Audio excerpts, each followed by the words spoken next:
Assalamualaikum warahmatullahi wabarakatuh. Gimana anak-anak dalam keadaan sehat sekarang? Mudah-mudahan semuanya dalam keadaan sehat walafiat.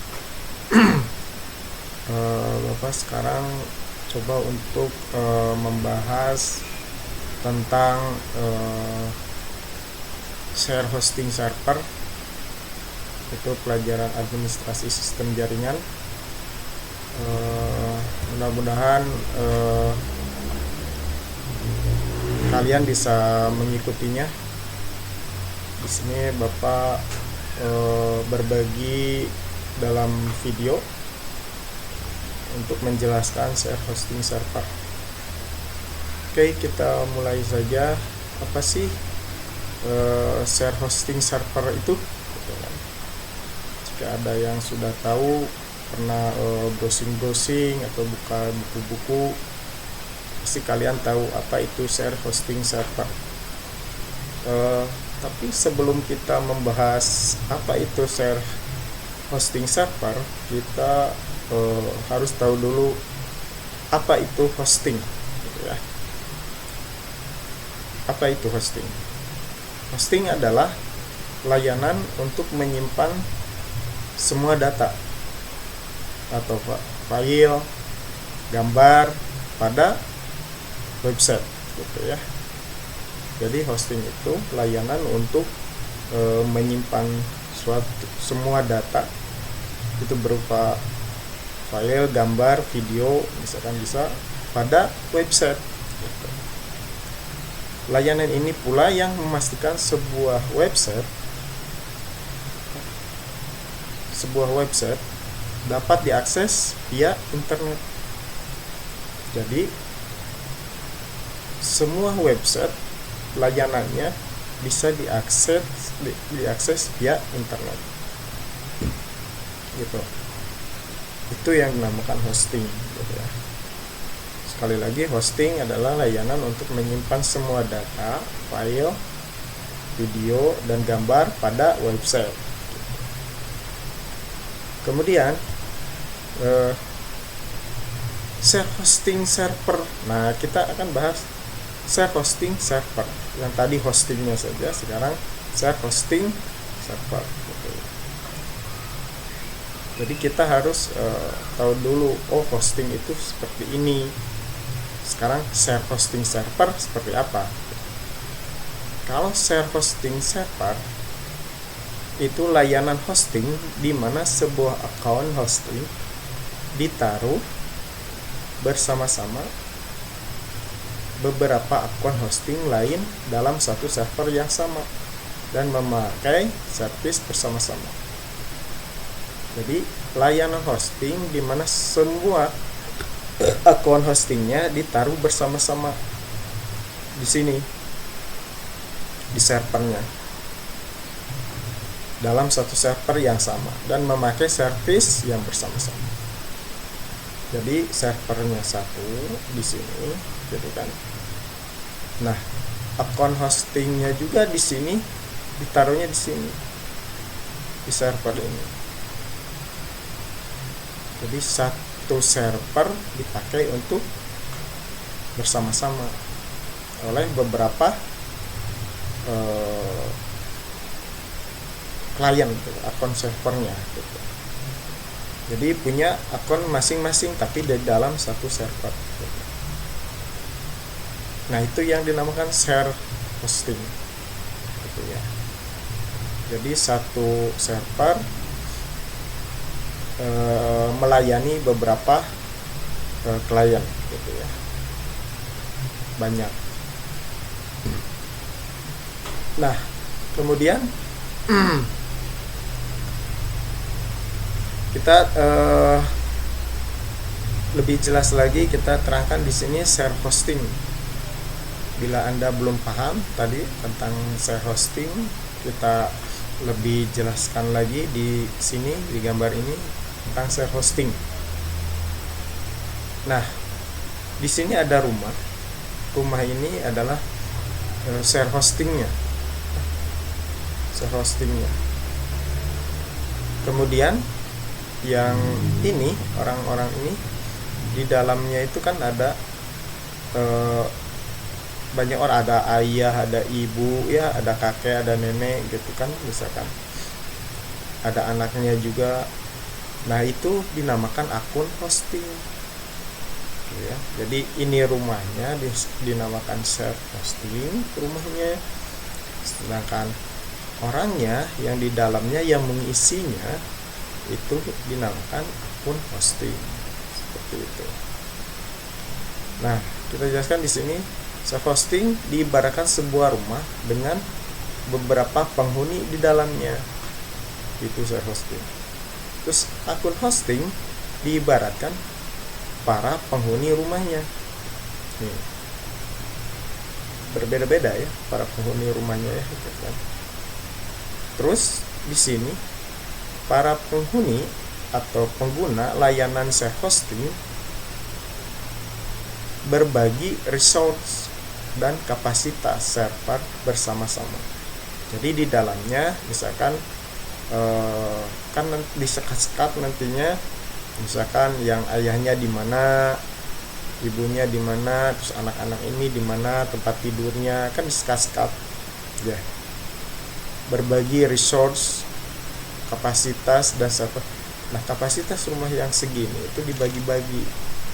Kalau misalkan akun hostingnya ada 4 orang ya dibagi menjadi 4 orang gitu ya.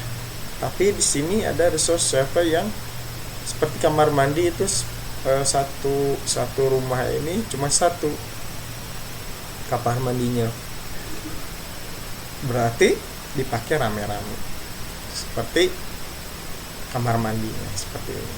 Nah itu adalah kapasitas server bersama-sama. Misalkan kapasitasnya berapa giga gitu ya di sini, itu dipakai untuk rame-rame.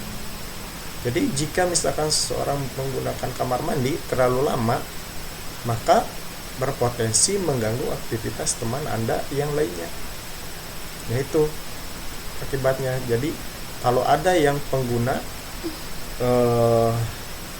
hostingnya yang cukup lama gitu ya, itu akan mengganggu ke pengguna yang lainnya, seperti itu. Kemudian kita lanjutkan. Nah ini proses hosting server ya, gimana cara proses hosting server. Di sini ada servernya satu, cloud ya, berarti ini gambarnya awan, berarti itu internet ya, cloud jadinya. Jadi di sini mengibaratkan ini laptop, ini mobile-nya, handphone, ini handphone juga, PC, tablet gitu ya, ini PC juga, ini perangkat hardware yang lainnya ya, yang berhubungan dengan server pusat gitu ya, server yang hosting ini punya hosting. Jadi ketika ini dia menggunakan, dia punya akun sendiri untuk mengakses hostingnya. Ini juga sama, bisa mengakses hostingnya sendiri.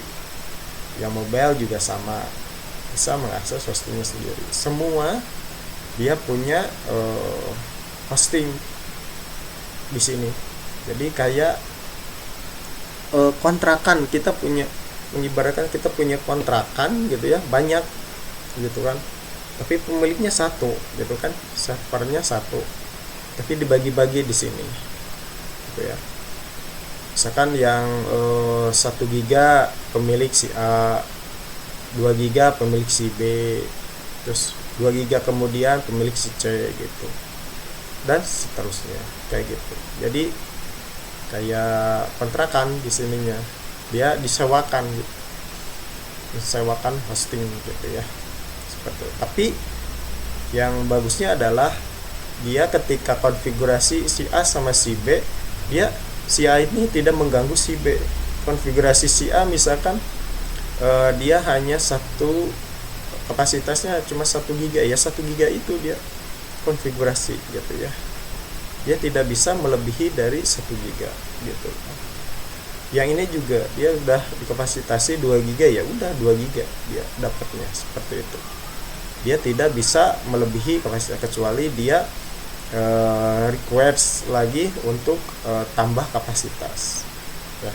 biasanya bayar lagi seperti itu untuk menambah kapasitasnya.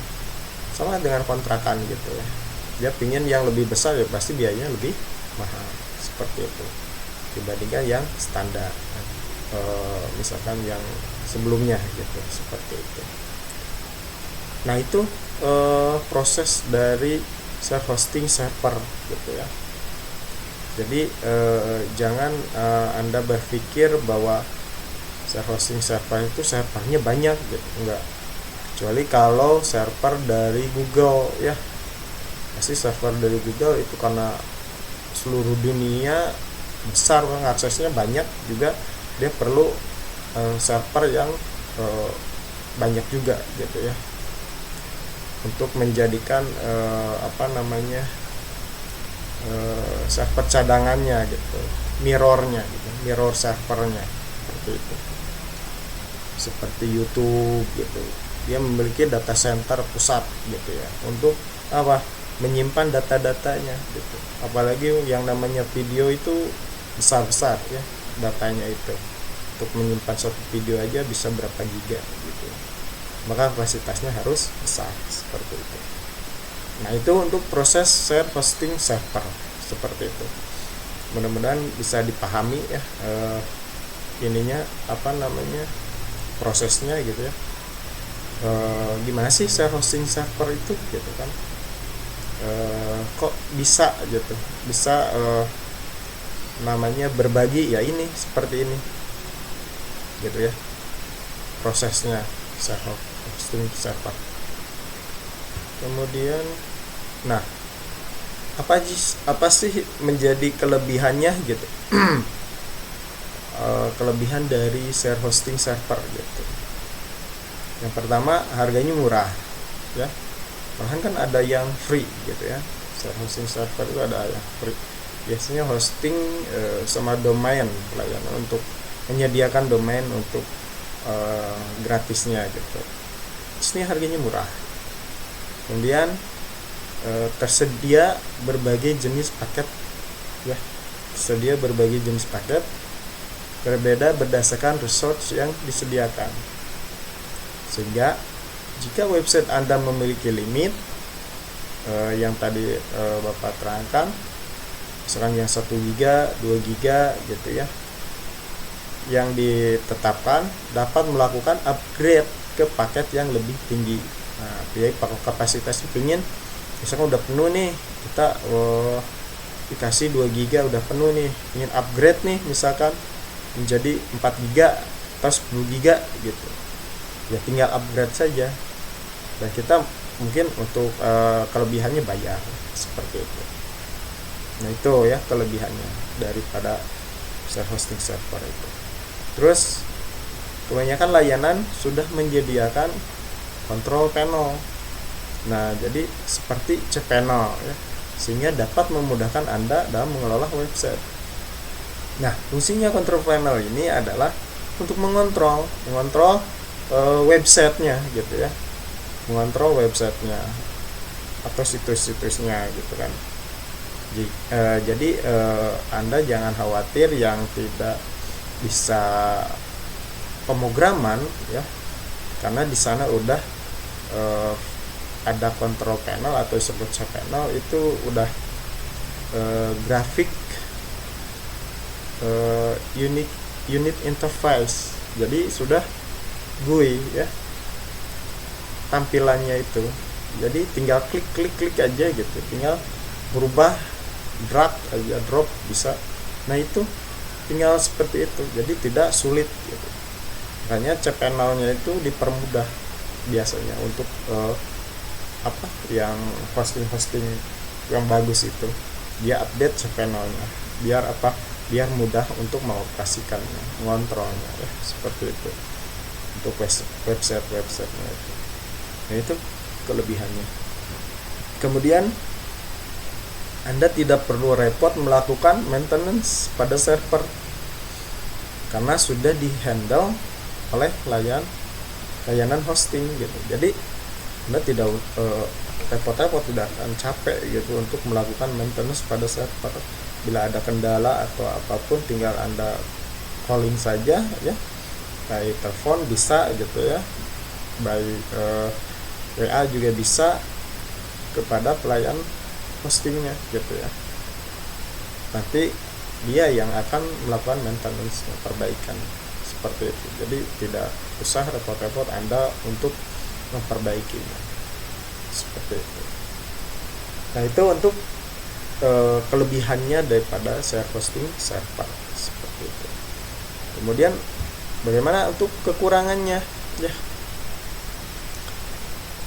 Apa menjadi kekurangannya dari share hosting server ini? Yang pertama ada yang namanya area kontrol terbatas pada server gitu ya. Jadi area kontrolnya terbatas. Pengguna pada layanan share hosting ini hanya memiliki ruang yang sedikit ya. Jadi ruangnya sedikit terkait akses ke server, sehingga kontrolnya sangat terbatas sekali gitu.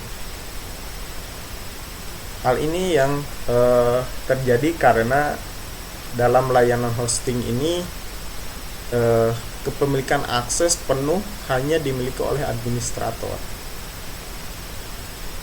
Jadi untuk mengelola semua akun server itu diambil ahli juga, dan pengguna memiliki akses yang sedikit.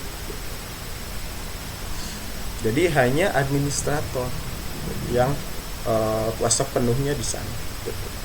Sedangkan penggunanya ya memiliki akses sangat sedikit gitu. Hanya di cPanel aja isi. Itu untuk kontrolnya ya. Area kontrol terbatas pada server. Karena si servernya itu adalah milik orang lain, bukan milik kita. Kita hanya menyewa gitu.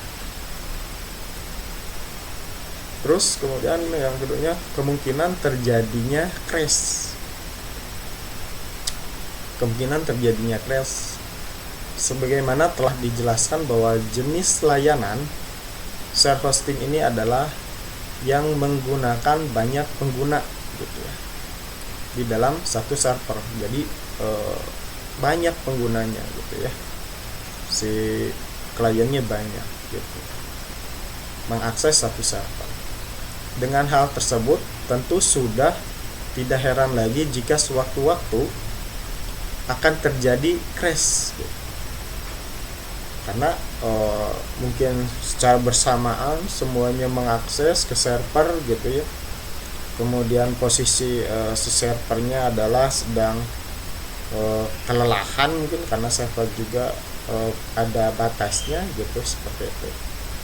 Terus ada traffic di jalannya mungkin lagi penuh-penuhnya, bisa terjadi crash, macet ya, seperti itu. Adanya beban yang berat, terutama jika sedang ada traffic, akan terpengaruh terhadap kinerja situs webnya sendiri atau blog. Akhirnya terjadi gangguan layanan atau crash gitu, karena ya trafficnya naik gitu ya.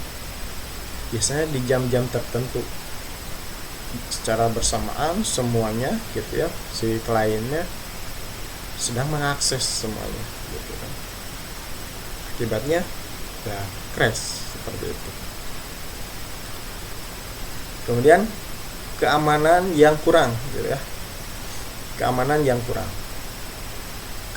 yang kurang ini dalam share hosting yang memberi ruang yang luas dalam satu server gitu ya, akan lebih rentan, keamanannya itu akan lebih rentan terhadap penyalahgunaan akses atau fitur lainnya yang sangat sensitif gitu.